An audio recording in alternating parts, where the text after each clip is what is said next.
Hi there. In this video, we will talk about the variable name section that you can find in the form builder components. First, make sure that you are in the forms menu located on the left-hand portion of the page. Then, let's select a sample form. For this example, let's use new form. To find variable name, go to the panel on the right-hand portion, scroll down until you see variable name. Question variable names enable you to establish references for your questions. You can utilize these references to retrieve answers for use in other questions. Let's start with this name question. Let's use v-name as the variable name for this component. Now let's move on to the next question. As you've noticed, for the text that I put in the question, it says, what is your email address?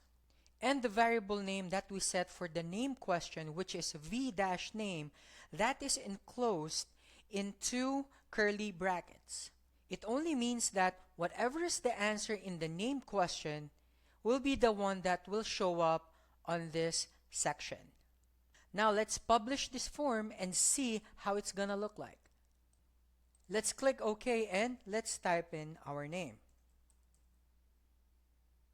As what you've noticed, David is now showing in the question itself, since this is the reference from the answer from the previous question. Now let's make things more interesting. For this component, which asks for the email address, we will set the variable name to v-email. Now let's move on to the third question that we have created, which is a yes or no component. Then we will use the variable names for the first and second question that we have set earlier, which is the v-name for the name question and the v-email for the what is your email question. Let's publish this form again to see how it's gonna look like. Now let's put in the name David again and go to the next page. And as what you can see, the question now says, what is your email address, David? So let's put the email address david@upvio.com and move to the next page.